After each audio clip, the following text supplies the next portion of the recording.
Assalamualaikum warahmatullahi wabarakatuh. Perkenalkan, nama saya Nanda Yoga Pratama dari kelas 4B Prodi Hukum Ekonomi Syariah Fakultas Syariah. Adapun tujuan saya membuat video ini untuk memenuhi tugas dari Bapak. Langsung saja, nomor soal yang pertama adalah pengertian, fungsi, tujuan, dan sifat hukum acara pidana. Hukum pidana merupakan keseluruhan peraturan yang menentukan perbuatan yang dilarang serta menentukan hukuman apa yang dapat dijatuhkan terhadap yang melakukannya. Menurut Mulyono, hukum pidana adalah bagian daripada keseluruhan hukum yang berlaku di suatu negara, yang mengadakan dasar-dasar atau aturan-aturan yang menentukan perbuatan mana yang tidak boleh dilakukan, menentukan kapan dan dalam hal apa saja perbuatan dapat dijatuhi pidana, dan menentukan bagaimana pelaksanaan pemidanaan. Hukum pidana memiliki dua pengertian, yaitu hukum pidana dalam arti luas dan hukum pidana dalam arti sempit. Hukum pidana dalam arti luas meliputi dua bentuk yang terdiri dari hukum pidana material dan hukum pidana formil. Hukum pidana material adalah peraturan hukum yang memuat tentang perbuatan apa saja yang dilarang dan dapat dipidana. Hukum pidana material dikenal dengan istilah hukum pidana. Ketentuan-ketentuan yang mengatur hukum pidana material adalah Kitab Undang-Undang Hukum Pidana atau KUHP dan Undang-Undang Pidana di luar KUHP. Hukum pidana formil adalah serangkaian kaidah dan prosedur yang mengatur tentang pelaksanaan hukum pidana material. Hukum pidana formil disebut dengan hukum acara pidana. Hukum acara pidana diatur dalam Kitab Undang-Undang Hukum Acara Pidana atau KUHP. Pada artikel ini kita akan fokus membahas hukum pidana formil, yaitu hukum acara pidana. Pengertian hukum acara pidana dalam Undang-Undang Nomor 8 Tahun 1981 tentang Kitab Undang-Undang Hukum Acara Pidana tidak disebutkan secara tegas tentang pengertian atau definisi dari hukum acara pidana. Di dalam KUHP hanya menjelaskan serangkaian tindakan saja, seperti penyelidikan, penyidikan, penuntutan, dan tindakan-tindakan lainnya yang termasuk dalam ruang lingkup hukum acara pidana. Walaupun demikian, banyak pakar hukum yang memberikan definisi tentang hukum acara pidana. Salah satunya Profesor Muhtar Kusumatmadja. Menurut Muhtar Kusumatmadja, hukum acara pidana adalah peraturan pidana yang mengatur bagaimana cara mempertahankan berlakunya hukum pidana material. Hukum acara pidana berbicara tentang bagaimana cara memproses, menghukum atau tidak menghukum seseorang yang dituduh melakukan suatu tindak pidana. Berdasarkan pendapat Muhtar Kusumatmadja, tidak bisa menarik kesimpulan bahwa pengertian hukum acara pidana adalah hukum yang mengatur tentang tata cara bagaimana melakukan ketentuan yang ada pada hukum pidana atau hukum material. Tahapan-tahapan yang ada dalam hukum acara pidana secara garis besar meliputi tahapan pendahuluan, tahapan penuntutan, dan tahapan pemeriksaan dan putusan. Dalam tahapan pendahuluan terdiri dari penyelidikan, penyidikan, penangkapan, penahanan, penggeledahan, dan penyitaan. Adapun tahapan penuntutan meliputi pra-penuntutan dan penuntutan. Sedangkan dalam tahapan pemeriksaan dan putusan meliputi pra-peradilan dan pembacaan putusan atau vonis. Untuk tahapan pra-peradilan Indonesia bukan merupakan pemeriksaan pendahuluan tentang pokok perkara, dan pra-peradilan tidak bersifat wajib dalam tahap pemeriksaan di pengadilan. Fungsi hukum acara pidana. Hukum acara pidana memiliki dua fungsi, yakni fungsi represi dan fungsi preventif. Fungsi represi adalah tindakan yang dilakukan setelah atau sesudah peristiwa terjadi. Jadi, pada fungsi ini, hukum acara pidana digunakan sebagai sarana dalam melaksanakan dan menegakkan hukum pidana kepada seseorang yang telah melakukan perbuatan pidana. Fungsi preventif adalah fungsi yang dilakukan untuk mencegah terjadinya sebuah tindak pidana, sehingga diharapkan mengurangi tindak kejahatan. Fungsi ini dapat dilihat ketika peradilan pidana dapat berjalan dengan baik dan memberikan kepastian hukum. Selanjutnya, Tujuan hukum acara pidana. Berdasarkan pengertian dan fungsi hukum acara pidana, dapat disimpulkan bahwa hukum acara pidana setidaknya memiliki 3 tujuan mendasar, yaitu yang pertama ialah untuk mencari dan mendapatkan kebenaran akan suatu tindak pidana. Kedua, untuk melakukan penuntutan kepada tersangka. Ketiga, untuk melakukan pemeriksaan dan penjatuhan putusan kepada terdakwa di persidangan. Soal nomor 2 ialah subjek dan objek hukum acara pidana. Subjek dan objek hukum merupakan hal yang penting diketahui dalam ilmu hukum karena segala persoalan hukum yang terjadi melibatkan dua hal ini, subjek hukum dan objek hukum. Dalam tulisan ini, hendaknya kita dapat mengartikan dan membedakan antara subjek dan objek hukum. Subjek hukum adalah segala sesuatu yang kepadanya dapat menanggung hak dan kewajiban. Karena kemampuannya menanggung hak dan kewajiban ini, maka hanya yang termasuk subjek hukum saja dapat melakukan perbuatan hukum. Atau walaupun tidak semua subjek hukum dapat melakukan perbuatan hukum, contohnya orang gila. Apa atau siapa saja yang dapat menjadi subjek hukum? Pada umumnya, yang diterima sebagai subjek hukum adalah manusia dan badan hukum. 1. Subjek hukum, manusia atau orang. Secara umum, mengapa manusia dapat disebut sebagai subjek hukum? Sangat jelas kedudukannya. Manusia dalam kelangsungan hidup sehari-hari mempunyai hak dan kewajiban, tanggung jawab serta aturan-aturan yang harus ditaati. Ketika hak dan kewajibannya tersebut dilanggar akan dikenai sanksi. Seseorang dianggap sebagai subjek hukum sejak lahir hingga meninggal dunia. Bahkan terdapat perluasan seperti dalam Pasal 2 KUHP Perdata yang mana menyatakan anak dalam kandungan seorang wanita dianggap telah lahir setiap kali kepentingannya menghendakinya. Selanjutnya, kendati manusia merupakan subjek hukum, namun tidak semua manusia dapat melakukan perbuatan hukum. Pada masa lalu, budak tidak dianggap sebagai subjek hukum, melainkan objek yang dapat diperjualbelikan. Namun, perbudakan tidak berlaku lagi di masa sekarang. Pada KUHP Perdata Pasal 1330 juga menyebutkan bahwa perempuan dalam pernikahan tidak dianggap cakap dalam melakukan perbuatan hukum.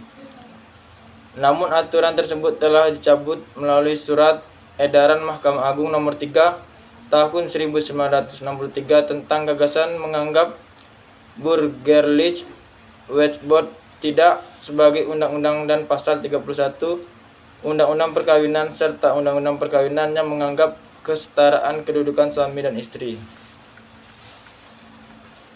Manusia atau orang yang dianggap tidak dapat melakukan perbuatan hukum yaitu yang pertama, anak yang masih di bawah umur. Kedua, orang yang berada dalam pengampuan atau dungu, sakit ingatan dan lain sebagainya. 2. Subjek hukum atau badan hukum. Seiring perkembangan zaman, selain manusia, badan hukum telah dianggap juga sebagai subjek hukum. Menurut Profesor Subekti, badan hukum adalah suatu badan atau perkumpulan yang dapat memiliki hak-hak dan melakukan perbuatan seperti menerima serta memiliki kekayaan sendiri, dan dapat digugat dan menggugat di muka hukum. Badan hukum sendiri memiliki kekayaan yang terpisah dengan anggotanya, begitu pula dengan hak dan kewajiban. Sebelumnya, badan hukum sebagai subjek hukum hanya diakui dalam hukum perdata. Hukum pidana tidak menganggap badan hukum sebagai subjek hukum dan dapat dipidana. Namun, seiringnya zaman, belakangan korporasi dianggap sebagai salah satu subjek hukum dan dapat dipidana. Dalam Undang-Undang Tindak Pidana Korupsi disebutkan, korporasi adalah sekumpulan orang, dana, atau kekayaan yang terorganisir baik merupakan badan hukum maupun bukan badan hukum. Objek hukum adalah segala sesuatu yang dapat menjadi objek hubungan hukum. Jika masih bingung, gampangnya objek hukum yaitu segala sesuatu yang berguna dan dapat dimanfaatkan oleh subjek hukum atau manusia atau badan hukum. Biasanya objek hukum inilah nantinya menjadi sumber masalah hukum yang terjadi antara subjek hukum. Secara umum, yang dimaksud objek hukum adalah barang atau benda. Menurut pasal 499 KUH Perdata, kebendaan adalah tiap-tiap barang dan tiap-tiap hak yang dapat dikuasai oleh hak milik. Penggolongan benda yang perlu kita ketahui yaitu: yang pertama, benda berwujud dan tidak berwujud. Yang kedua, benda bergerak dan tidak bergerak. Yang ketiga, benda yang dan dapat dihabiskan dan tidak dapat dihabiskan. Yang keempat, benda yang dapat diganti dengan yang tidak dapat diganti. Yang kelima, benda yang sudah ada dengan benda yang masih akan datang. Yang keenam, benda yang dapat dibagi dan tidak dapat dibagi. Selanjutnya, soal nomor 3 ialah sumber-sumber hukum acara pidana. Sumber-sumber hukum acara pidana dapat kita lihat yang pertama dari Undang-Undang Dasar 1945, bisa dilihat pada pasal 24 ayat 1 dan 2, pasal 25. Yang kedua, Kitab Undang-Undang Hukum Acara Pidana, Undang-Undang Nomor 8 Tahun 1981, LN 1981 Nomor 76. Yang ketiga, Undang-Undang Pokok Kekuasaan Kehakiman atau Undang-Undang Nomor 14 Tahun 1970, LN 1970 Nomor 74. Yang keempat, Peraturan Pemerintah atau PP Nomor 27 Tahun 1983 tentang pelaksanaan Kitab Undang-Undang Hukum Acara Pidana. Yang kelima adalah Undang-Undang Nomor 5 Tahun 1986 tentang Mahkamah Agung. Selanjutnya soal nomor 4 ialah asas-asas hukum acara pidana. Asas-asas hukum acara pidana merupakan dasar dalam pembentukan hukum acara pidana. Memperlihatkan apakah hukum acara pidana yang dilaksanakan tersebut memberikan perlindungan terhadap hak-hak tersangka dan terdakwa dalam proses peradilan atau criminal justice system. Yang ketiga, dijadikan dasar untuk mengukur apakah tindakan penegak hukum dalam melaksanakan hukum acara pidana telah sesuai atau tidak. Pada dasarnya, asas dalam hukum acara pidana terdiri dari: yang pertama ialah asas legalitas. Asas legalitas dalam hukum pidana dan hukum acara pidana adalah sesuatu yang berbeda.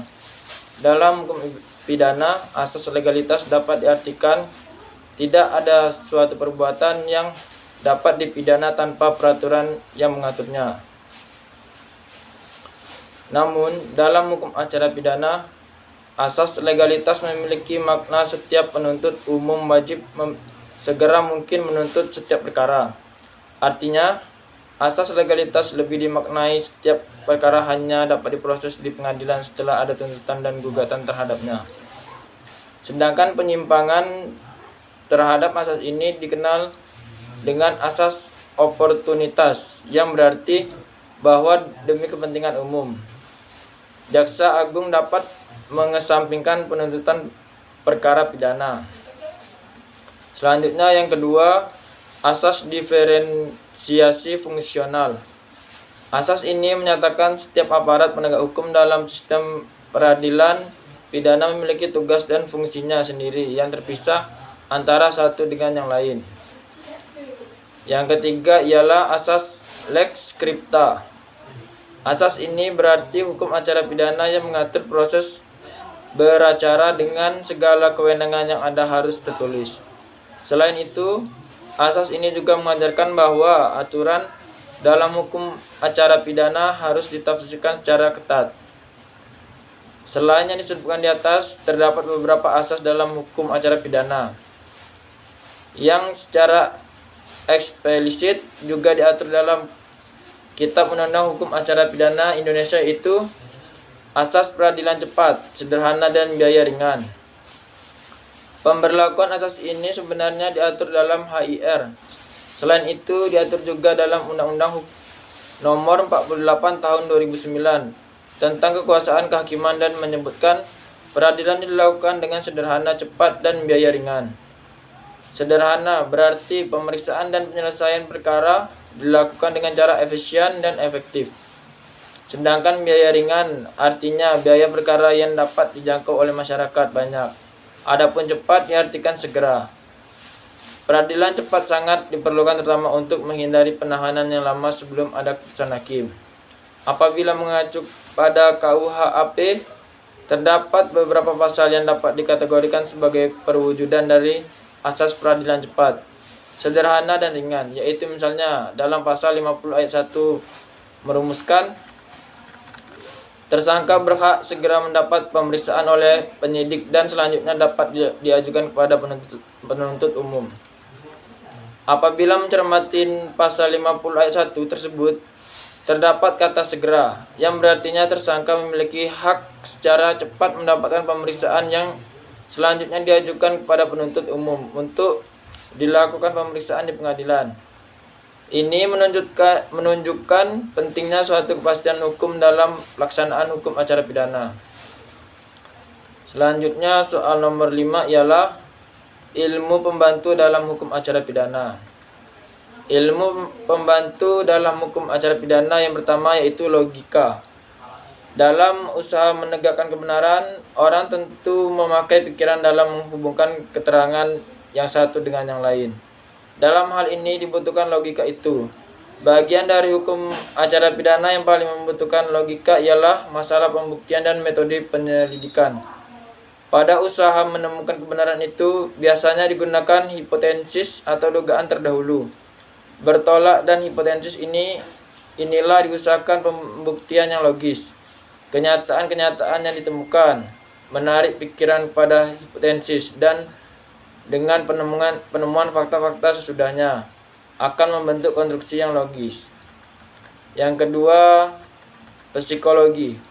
Melakukan logika kita dapat mengarah pikiran kita menuju tercapainya kebenaran material hakim, jaksa, dan terdakwa juga manusia yang mempunyai perasaan yang dapat diusahakan untuk dimengerti tingkah lakunya. Kemudian diberi penilaian atas hal itu, hakim seharusnya mempunyai rasa seni yang dapat mengerti dan menilai fakta-fakta yang sangat halus dan penyimpangan-penyimpangan yang lahir dari unsur kejiwaan terdakwa. Begitu pula dalam pemeriksaan pendahuluan, terutama dalam interogasi terhadap tersangka, penyidik seharusnya menguasai dan dapat menerapkan pengetahuan psikologi. Misalnya saja, setiap orang suka dipuji-puji. Berlaku pula bagi tersangka dalam pemeriksaan perlu memuji-muji diri tersangka. Kalau hubungan baik antara pemeriksa dan tersangka telah terbentuk, maka dengan mudah pemeriksa dapat menyelinapkan pertanyaan-pertanyaan yang menuju pada pembuktian persangkaan terhadap terdakwa. Pemeriksaan pun perlu menempatkan diri bukan sebagai pemeriksa yang akan menggiring tersangka menuju ke penjara, tetapi sebagai kawan yang berbicara dari hati ke hati dengan tersangka. Sikap kekerasan sama sekali dihindari. Segala usaha untuk mengungkap isi hati tersangka harus dilakukan. Memang bagian psikologi sebagai sarana dalam menemukan kebenaran ini ada batasnya, yaitu terhadap tersangka yang merupakan penjahat profesional dan residivis. Namun kegunaannya sebagai ilmu pembantu hukum acara pidana sangatlah besar. Hakim pun dalam membuat pertanyaan perlu memperlihatkan agar dia tetap merupakan tokoh yang berwibawa dan menguasai seluruh masalah dalam persidangan itu. Dialah yang memimpin sidang sehingga suasana tenang dan hikmat dalam sidang dipertahankan. Yang ketiga yaitu kriminalistik. Kalau psikologi sebagai ilmu pembantu dalam hukum acara pidana berguna dalam hal menghadapi manusianya, yaitu tersangka atau terdakwa, maka kriminalistik dalam menilai fakta-fakta yang ditemukan oleh hakim harus dapat dikonstruksikan sebelum ia menjatuhkan putusan. Kalau logikanya perlu bagi penyusunan jalan pikiran dalam pemeriksaan dan pembuktian, psikologi untuk mengerti terdakwa, saksi, dan ahli, maka kriminalistik perlu untuk melakukan rekonstruksi. Kriminalistik adalah pengumpulan dan pengolahan data secara sistematis yang dapat berguna bagi penyidik suatu perkara pidana dalam usaha merekonstruksi kejadian-kejadian yang telah terjadi guna pembuktian. Dalam pembuktian, bagian-bagian kriminalistik yang dipakai ialah ilmu tulisan, ilmu kimia, fisiologi, anatomi patologik, toksikomologi atau ilmu racun. Pengetahuan tentang luka, daktiloskopi atau sidik jari, jejak kaki, antropometri, dan antropologi. Yang keempat yaitu psikiatri, yang perlu diteliti dan diunsur dalam usaha menemukan kebebasan material bukan hanya manusia dan situasi yang normal, tetapi kadang-kadang juga hal-hal yang abnormal. Dalam hal-hal ini, psikiatri dibutuhkan pula oleh ilmu hukum acara pidana. Psikiatri yang dipakai sebagai pembantu hukum acara pidana biasa disebut psikiatri untuk peradilan atau psikiatri forensik. Yang kelima yaitu kriminologi. Dalam usaha untuk mengetahui sebab-sebab atau latar belakang suatu kejahatan, perlu kita pelajari kriminologi dalam usaha menemukan kebenaran material, kemudian menerapkan hukum dengan tepat sesuai dengan situasi konkret. Maka perlu diketahui sebab-sebab atau latar belakang suatu kejahatan dan akibat-akibatnya terhadap masyarakat. Misalnya, delik korupsi dipandang merajalela dalam era pembangunan Indonesia dewasa ini. Oleh karena itu, perlu diketahui sebab-sebab atau latar belakang dan akibat-akibatnya. Apakah perbuatan korupsi itu disebabkan oleh gaji pegawai negeri yang terlalu rendah, ataukah karena kebudayaan, ataukah manajemen atau kontrol yang buruk, ataukah modernisasi di mana terlalu banyak lapangan kegiatan yang baru sedangkan manusia belum siap untuk mengikuti aturan permainan untuk itu. Baiklah, demikianlah video saya. Kurang lebihnya saya mohon maaf jika ada salah kata yang terucap. Saya akhiri, wallahu muwaffiq ila aqwamit thoriq. Wassalamualaikum warahmatullahi wabarakatuh.